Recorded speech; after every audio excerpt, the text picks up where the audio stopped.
If you had to stick any non-sex toy up your butt, what would it be? So I gotta stick something up my butt. Yeah, it does. It could be, I don't know what use. It could be sexual. It could just be a personal challenge. I'm gonna go with Bill O'Reilly's finger. It's just Bill O'Reilly's finger. Not for me, but because I want to say to Bill O'Reilly, in all honesty, you gotta stick your finger up my butt. And he has to.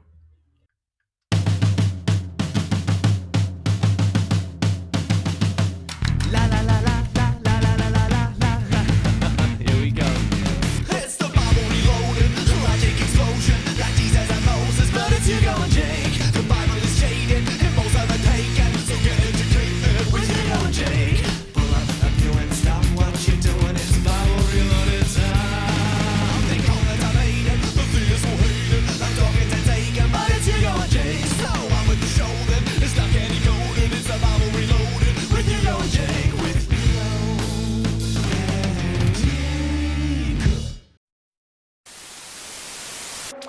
Hello everyone, I'm Hugo. And I am Jake. And this is the Bible Reloaded. With more Bible. Yes, this episode we're going to be doing a little bit more of Elisha. Of course. In 2 Kings. If you don't remember last time, Elisha brought a kid back from the dead by sprawling himself over him. That's how I make kids get up. Yeah, he made some soup a little bit less shitty.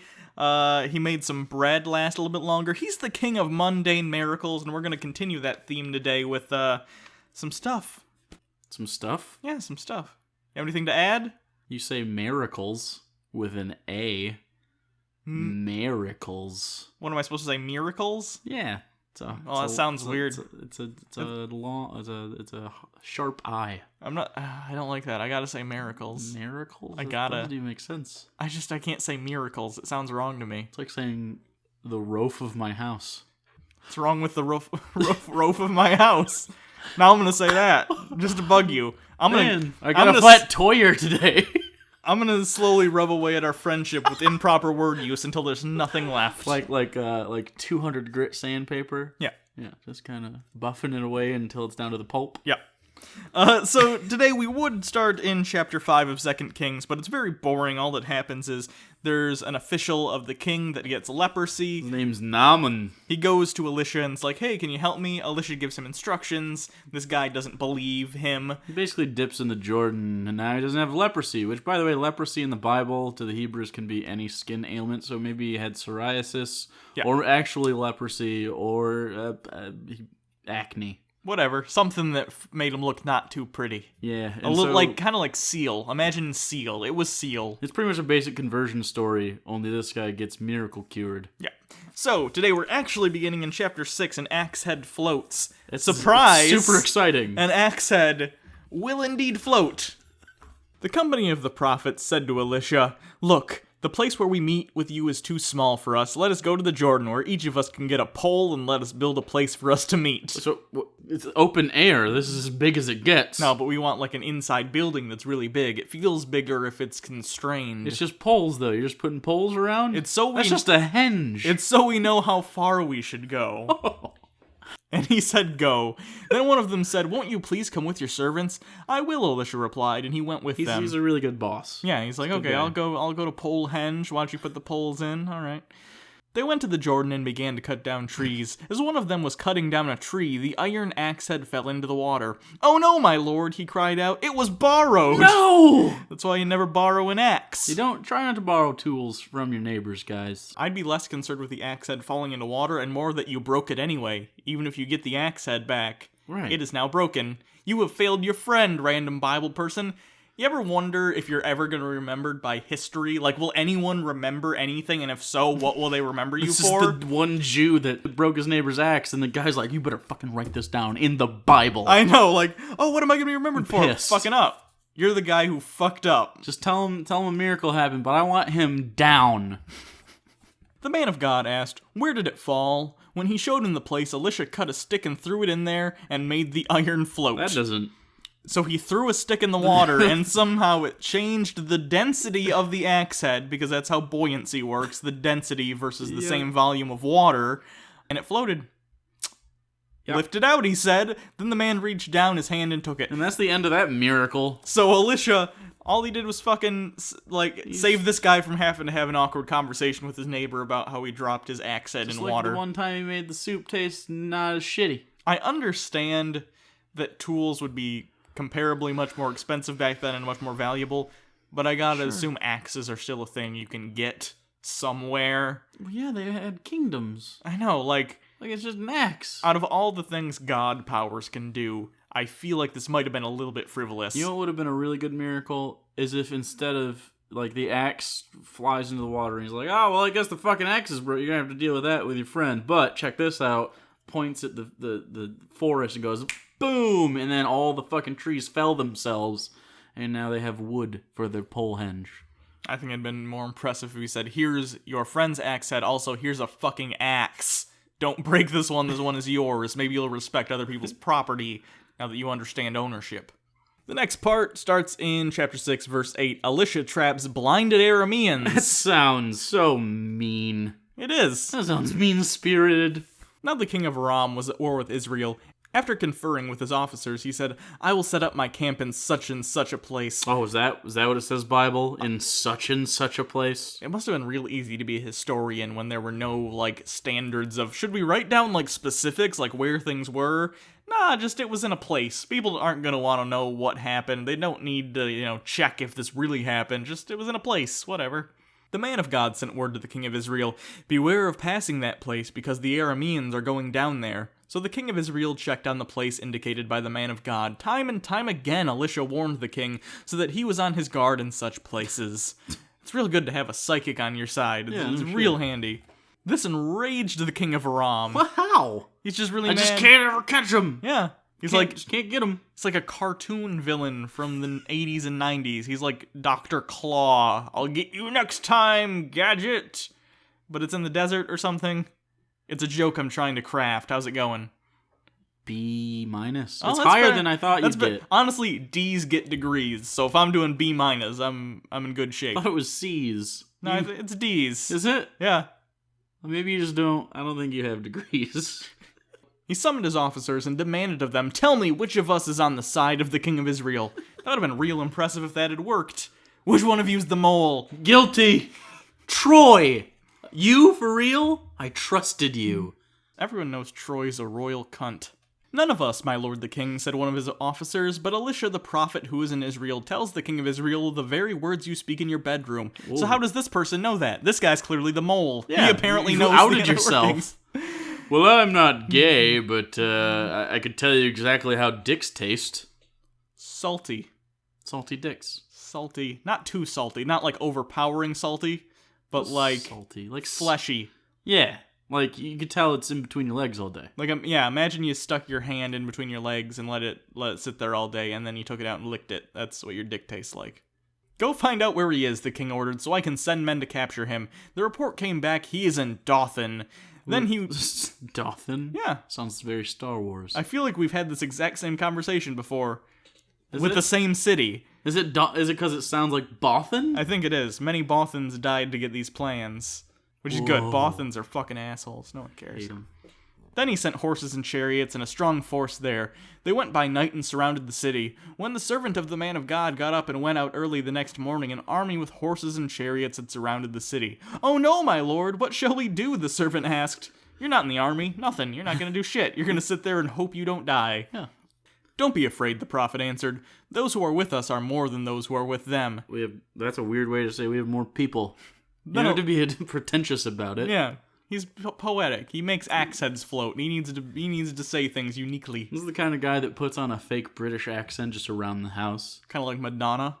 Yeah, very Madonna. Then the Lord opened the servant's eyes, and he looked and saw the hills full of horses and chariots of fire all around Elisha. Are these battle angels? I don't know. You're seeing, or is there actually chariots on fire? I think it's supposed to be showing him basically the angels of the Lord and the Lord are with him. Yeah. They're like, even if you can't see them, there are forces greater than us protecting us. This is as close as they've ever gotten to kind of like God being a protectorate at this point. Yeah. That's interesting. As the enemy came down towards him, Elisha prayed to the Lord, "Strike this army with blindness." So he struck them with blindness as Elisha had asked. That didn't sound like an ask. No. That sounded like, hey, Lord, do the thing. Yeah.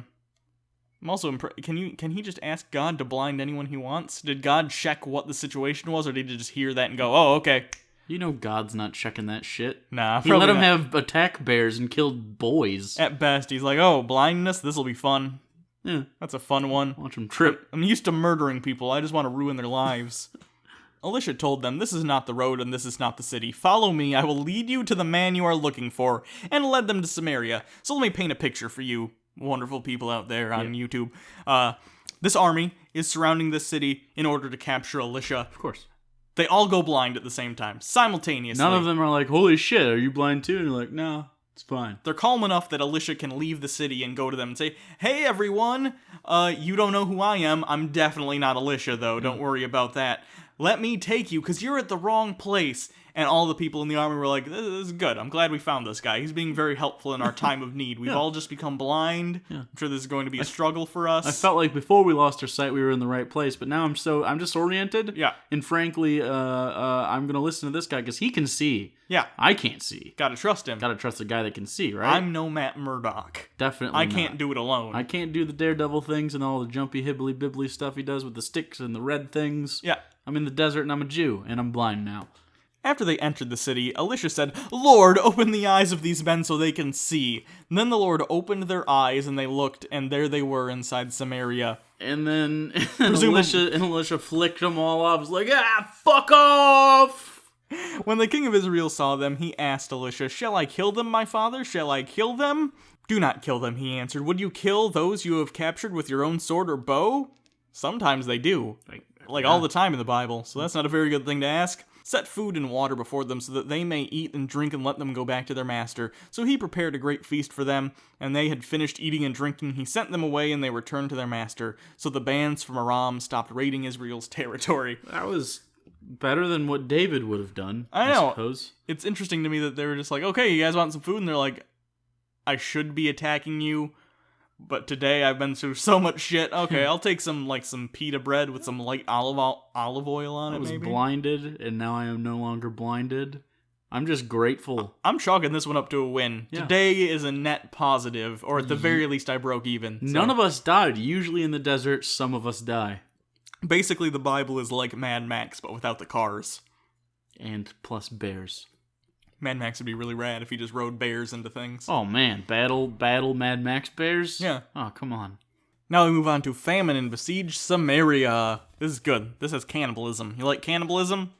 Yeah. This also has baby eating. Oh, that's the best kind of cannibalism. Sometime later, Ben-Hadad, king of Aram, mobilized his entire army and marched up and laid siege to Samaria. There was a great famine in the city. The siege lasted so long that a donkey's head sold for 80 shekels of silver and a quarter of a cab of seed pods for 5 shekels. Is that a lot? I'm assuming that's a lot. It's supposed to be a lot. The point is... Donkeys, real valuable heads. That's so gross. It tells me that they're eating the donkey head. Well, I mean, they're about to eat a baby, so it's fine. Like, okay, I get that that's how much the donkey's head is worth, but if you have a head, it means you had a body also. Nah, I throw that away. That's useless. It's got the poop in it. Sure, I mean, not the whole thing. Oh, it's all poop. The back end, donkeys aren't just full of poop. It's not that's all donkeys are on the inside. They're just balloon animals filled with poop. So they're like literally fleshy poop piñatas. Yeah. Oh, gross. As the king of Israel was passing by on the wall, a woman cried to him, "Help me, my lord the king." The king replied, "If the Lord does not help you, where can I get help from you? From the threshing floor? From the wine press?" Oh. Then he asked her, "What's the matter?" He's kind of giving her a little sass. Why is the king just walking on a perimeter wall where anyone can just walk? Because he's a badass and he's kind of hoping for death because they're eating donkey fucking heads.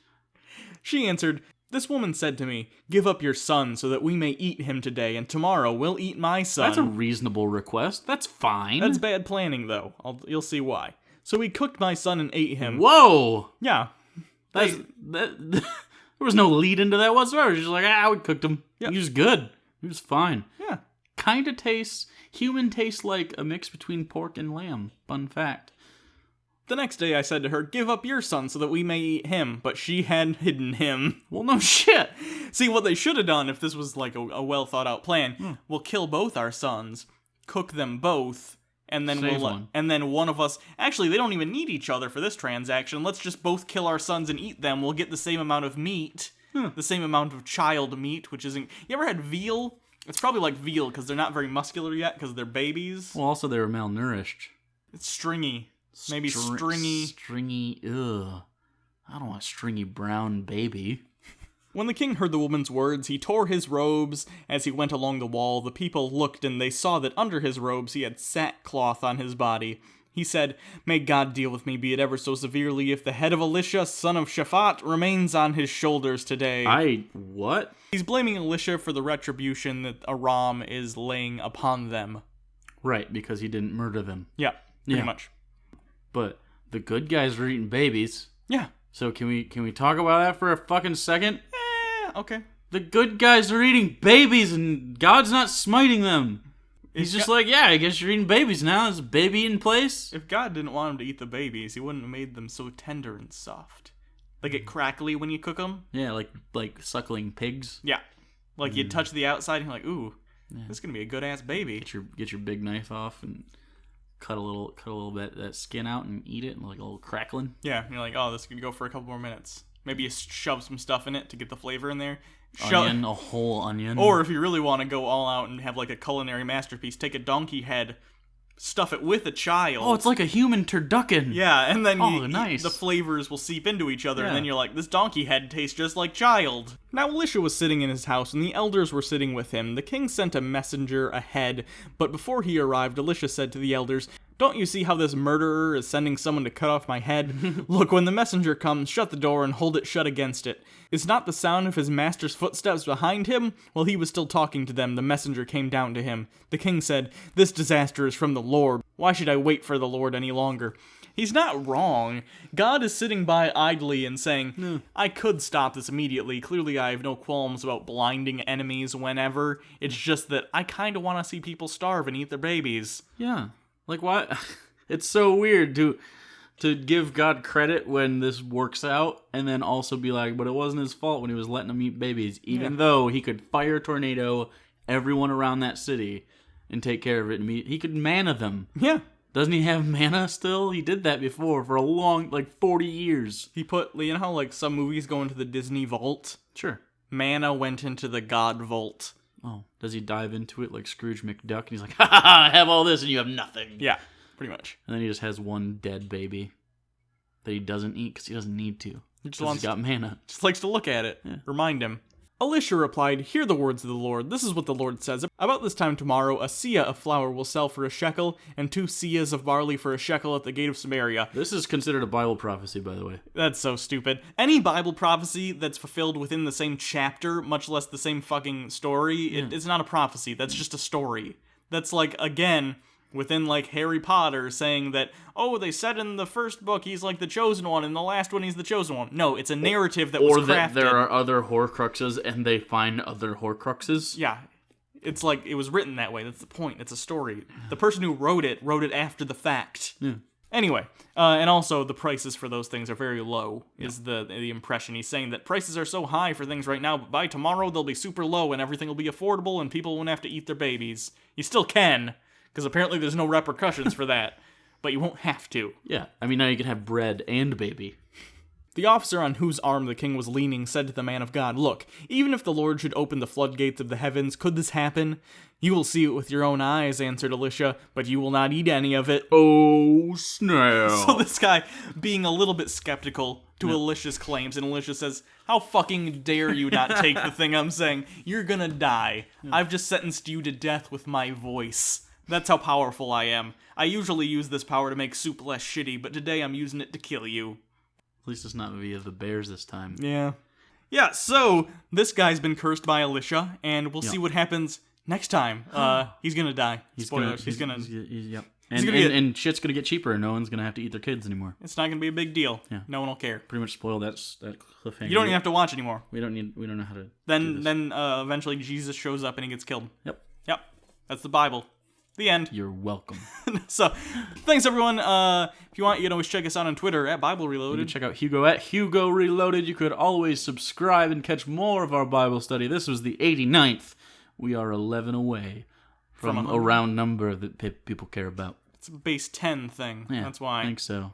You can always check out our Patreon. We do a once-a-month Patreon-only hangout. We should have our first one that we did up soon, just so you guys can see what it's like, and if you want to become a patron to get more of that in the future. And you guys can always subscribe to Unpop, because Doctor Who is coming out, and if you are a Whovian like we are beginning our Doctor Who series called Who Cares, where we review every single episode. All of those from last season are available now, and the upcoming ones we will do pretty much the day they come out at night, if we can. Maybe the first couple are going to be a little late, but like a day after. Yeah.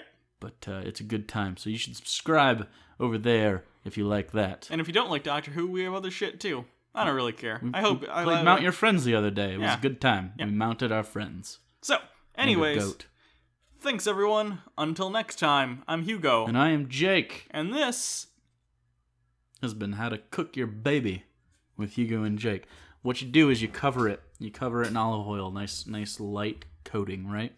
Crack some salt, some sea salt. Or if you have an iodine deficiency, some iodized salt. It's very important, especially for the northern people, okay? Pepper, rosemary. Then you make a compound butter, right? Compound butter that shit, Italian herbs. Shove that up its ass, okay? Because you need to season the insides so that the outsides can get some of the juicy meat flavor. Take a can of beer, shove that up its ass because you need to keep it moist, right? Okay? Then you need to put it in the chop its head off. You don't need that. Throw that away. Tuck its arms, like cut a slit into the side. Tuck its hands into its side flaps. So it's kind of like a superhero pose. Sure. Because you want the arms to get crispy. Yeah. And then shove that in the oven. You're probably going to have to take the middle rack out because babies are kind of tall. Okay? Maybe put a drip pan underneath. You don't want to start a fire. I mean, you're killing a baby. You don't want to also start a fire. Right. That's a twofer. And then just cook that 350, 45 minutes per pound. Okay. Alternatively, throw it in the microwave. Just make sure you poke some holes in it. So, oh wait, we already did that. I forgot we already did the thanks everyone. We talked about dead babies too long. That was the end. Oh. Is this the end? It's whenever you stop. We could just ramble. I don't know when I want it.